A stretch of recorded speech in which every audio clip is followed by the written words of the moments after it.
On this podcast, we talk about the books, both old and new, that are worth putting on your to-be-read list. I'll include the back cover synopsis, content warnings, as well as my pro and con list. To avoid any spoilers, head over to my Instagram at enjoylifewithme.angela. I'd love to hear your thoughts on these books. Let's jump in for the day.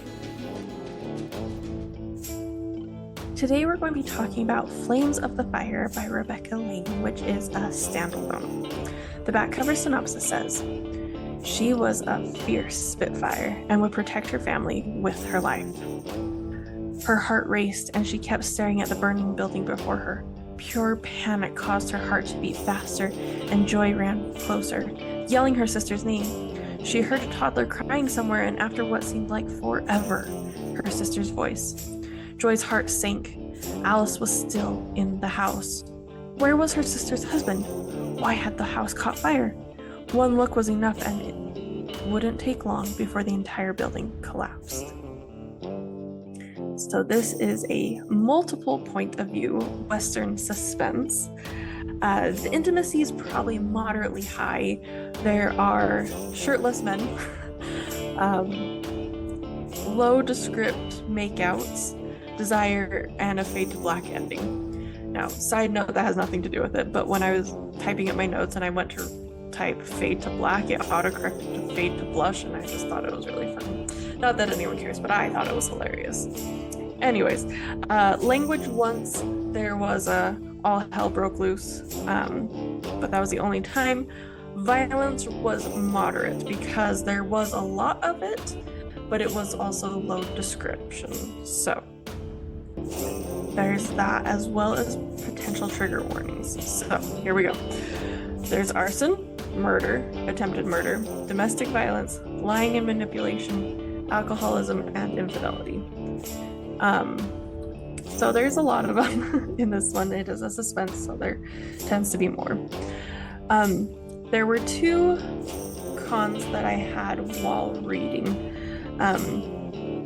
The first was that sometimes you got descriptions from other people's perspective for a line or two without really changing to their perspective, and it just kind of felt odd. The descriptions were good and it helped clarify how people were feeling or looking or whatever, but it just felt odd to flip perspectives here and there. And the other thing was that there are a lot of names to keep track of, and some of them weren't relevant, I guess.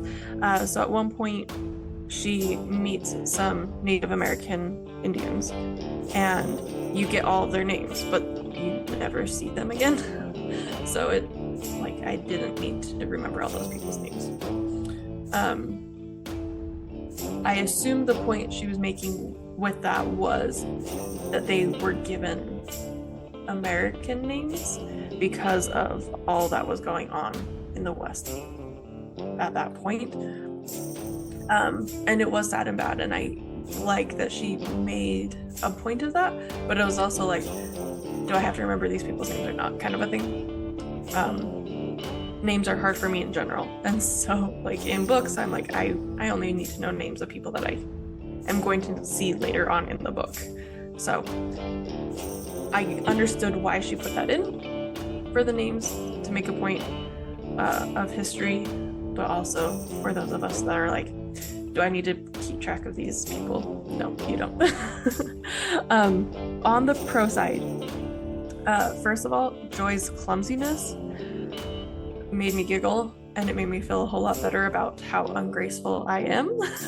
Also, this was a very interesting storyline. It kept you reading, trying to figure it out. It was fun not to see the twists coming. It just happened, and you're oh, that's not what I was expecting to happen, or I was not expecting that person, or anyways, it was really fun. Also, the good Christian values, I guess is how I would phrase it. Waiting until marriage, belief in the afterlife, knowing Heavenly Father is working all things for your good, having good, loving parents, lead by example, all of those good things. It was good to see in a book. Always like to encourage those things. Also, the quotes in this one. Here's a couple examples. Just because your heartache is different from mine does not make it less.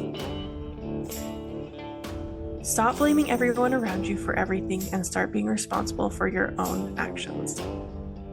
That one was like, everyone can take note of this because life, we all do that. I thought that one was really good. And let me just tell you, my favorite part of this book was the wedding surprise. And I'm just saying, I'm not sure I would ever leave. Honestly. I would love you to jump over to Instagram at enjoylifewithme.angela and tell me what you think of that wedding surprise, because I would never leave. Again, that's Instagram's enjoylifewithme.angela. I'd love to hear from you. I'll be back with some other fantastic books soon. Have a great day.